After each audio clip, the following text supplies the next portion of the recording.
It was a rainy October night.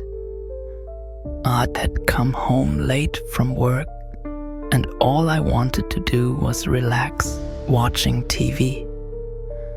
Just as I settled down on the couch, a power outage left the house in complete darkness. I sighed, accustomed to power outages in the area, but when I went to get a flashlight, I noticed something strange. The back door was ajar. I froze. I knew I had locked it before going to bed. Heart racing, I crept into the kitchen to grab a knife. Before I could reach it, I heard the floorboards creak in the living room. I wasn't alone. I hid behind the kitchen island, trying to control my breathing. Through a reflection in the window, I saw the silhouette of a man moving in the darkness. Just then, my phone vibrated in my pocket. A text from my neighbor. "Everything okay? I just saw someone break into your house." I gathered all the courage I could and ran to the front door. Just as I opened it, I heard hurried footsteps behind me. I darted outside and screamed for help. My neighbor came out with a baseball bat, but the intruder had already vanished into the night. Since then, I always double-check all the locks before I go to sleep. But the fear of him coming back has never gone away.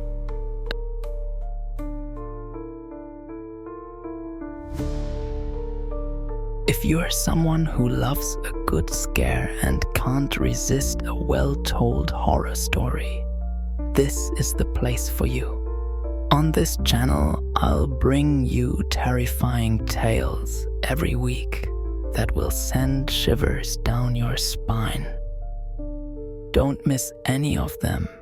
Subscribe now and hit the notification bell to be the first to experience these chilling stories. And story 2, The Shadow in the Hallway. After moving into an old apartment on the outskirts of the city, I started noticing strange things.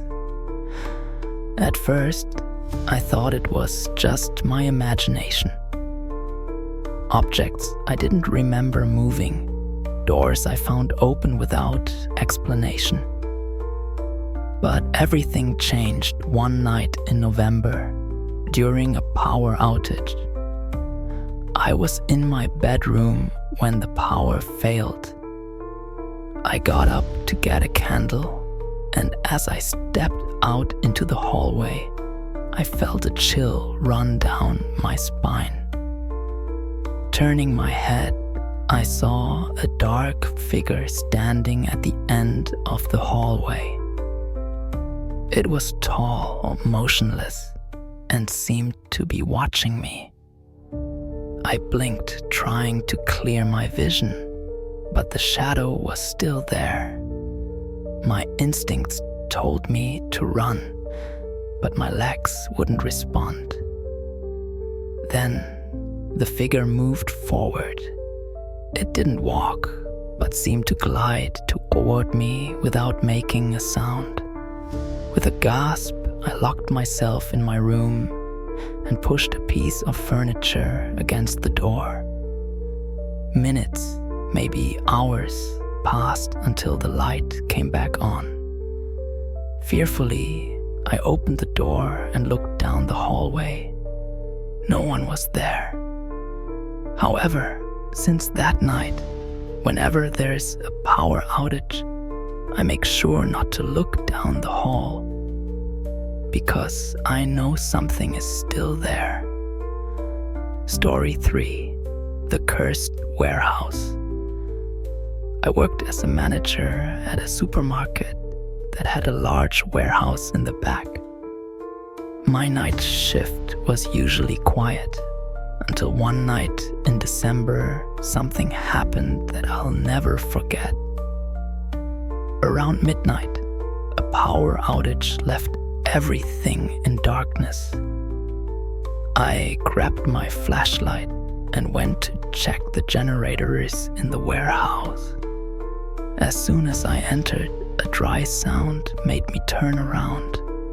It was like something had fallen, but when I illuminated the area, everything was in its place.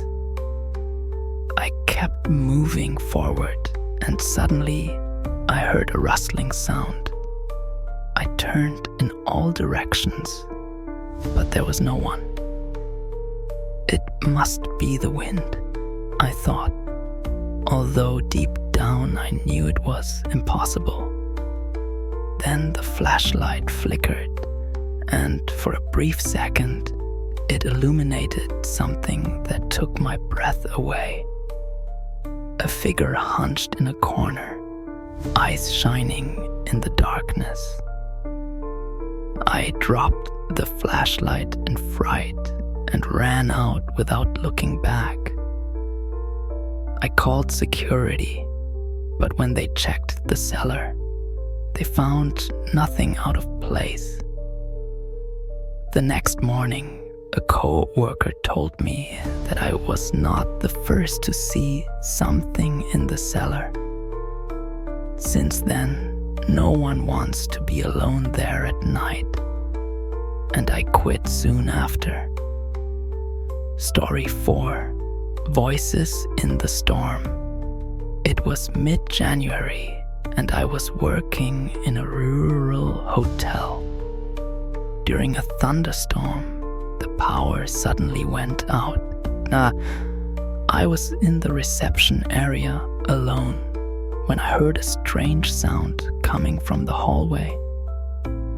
As I approached, I saw a woman dressed in white standing in front of one of the rooms. She seemed disoriented. I approached to ask if she needed help, but before I could speak, the woman raised her head. Her face was blurry, as if she had no defined features. My body completely paralyzed. Suddenly, the door to the room creaked open on its own. The woman entered noiselessly, and the door closed behind her. When I reacted, I ran to open it, but the room was empty. There was no sign of anyone. I checked the hotel register, and to my horror, that room had not been occupied for months. That was the last time I worked at that hotel. Since then, when there are storms, I sometimes think I hear whispers in the wind, as if someone is still calling me from that empty room. If you are someone who loves a good scare and can't resist a well-told horror story, this is the place for you. On this channel, I'll bring you terrifying tales every week that will send shivers down your spine. Don't miss any of them. Subscribe now and hit the notification bell to be the first to experience these chilling stories.